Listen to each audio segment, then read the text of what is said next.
Biografi militer Presiden RI Jenderal Prabowo diangkat dari buku Prabowo Sang Patriot, karya Dr. Hikmat Israr.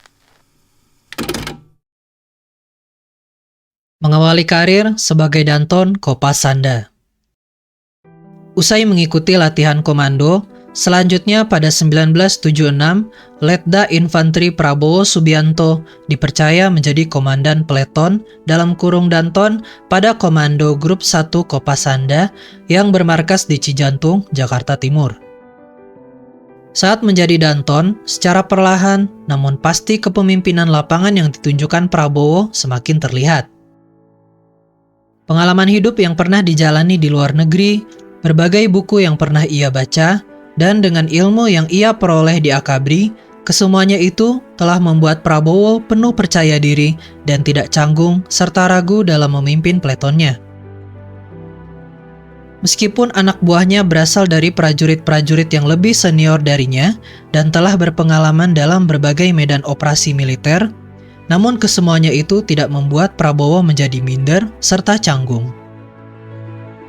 Kendati baru berpangkat Letnan II, Prabowo dapat menyesuaikan diri dengan lingkungannya. Ia tidak selalu menunjukkan bahwa dirinya komandan, bahkan seringkali ia memperlakukan prajuritnya sebagai teman. Dan bahkan, ia tak sungkan-sungkan menimba pengetahuan dari anggotanya yang memang sudah lebih dulu dari dirinya makan asam garam penugasan sebagai seorang prajurit komando.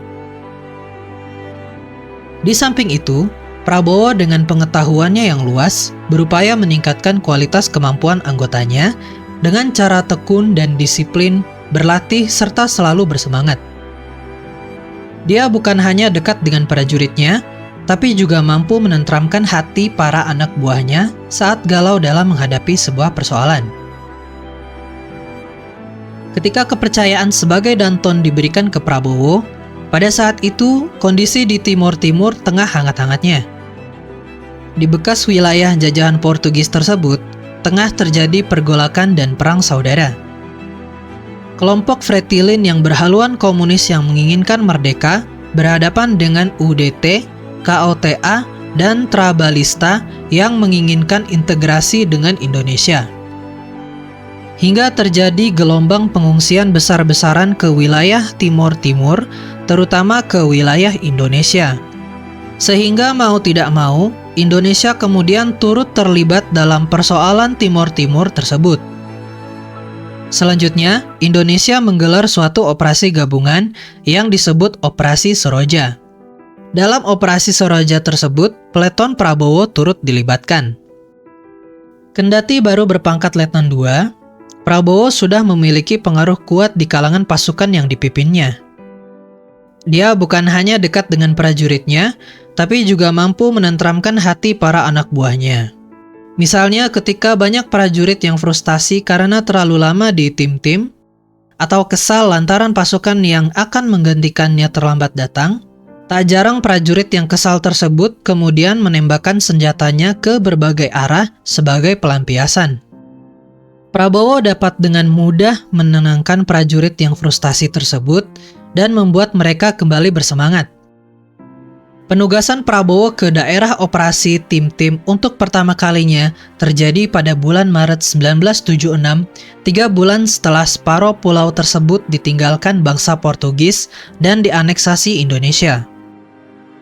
Bila diibaratkan saat itu, Prabowo dan pasukannya tak ubahnya semacam pasukan penggempur, karena masih banyak dan kuatnya kedudukan pasukan Fretilin pada saat itu. Di medan tempur yang sesungguhnya, nyali, keberanian, dan kepemimpinan lapangan Prabowo selaku seorang komandan peleton benar-benar diuji. Pengalaman memimpin pasukan dengan resiko yang sangat tinggi, hidup atau mati. Dalam kondisi tersebut, Prabowo merasa bersyukur bahwa ia sebelumnya telah mengalami penggemblengan yang berat baik saat taruna, saat sakrab infanteri, maupun saat mengikuti latihan komando.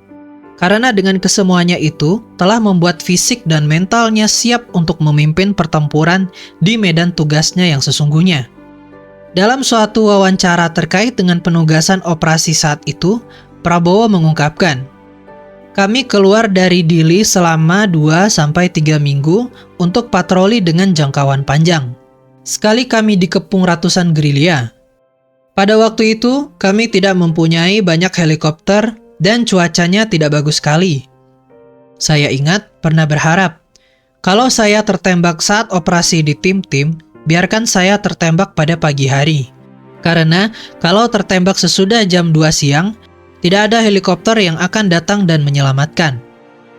Terkait dengan kepemimpinan lapangan Prabowo di daerah operasi, Petrus, seorang bekas anak buah Prabowo, mengungkapkan, Pak Prabowo itu adalah prajurit yang tidak sekedar pemberani di medan tempur atau tegas dalam mengambil keputusan, tetapi juga memiliki sikap ngemong dengan rakyat.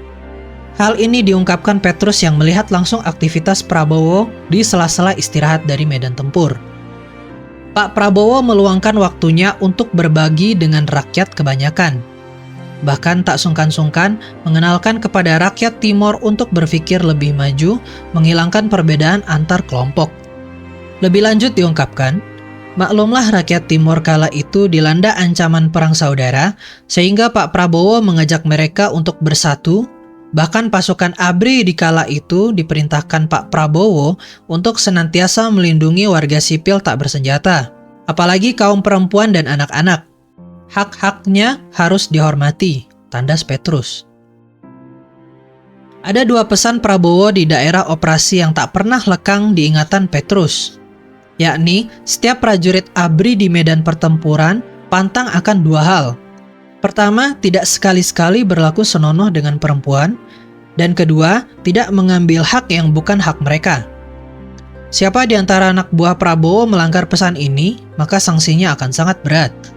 Sehingga ini menjadi pedoman bagi seluruh prajurit Prabowo dalam menunaikan tugas operasi di tim-tim.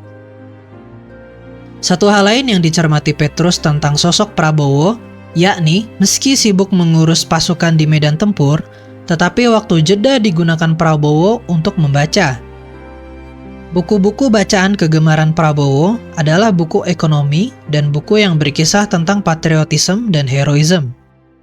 Terkait dengan Prabowo membawa buku ke daerah operasi ini juga dibenarkan oleh senior Prabowo, yakni Yunus Yosvia, yang ketika itu sempat menegur dan menanyakan apa isi ransel Prabowo yang sepertinya penuh dan berat. Saat itu, Prabowo menjawab, "Saya bawa buku bang, untuk mengisi waktu luang dan kejenuhan dalam tugas."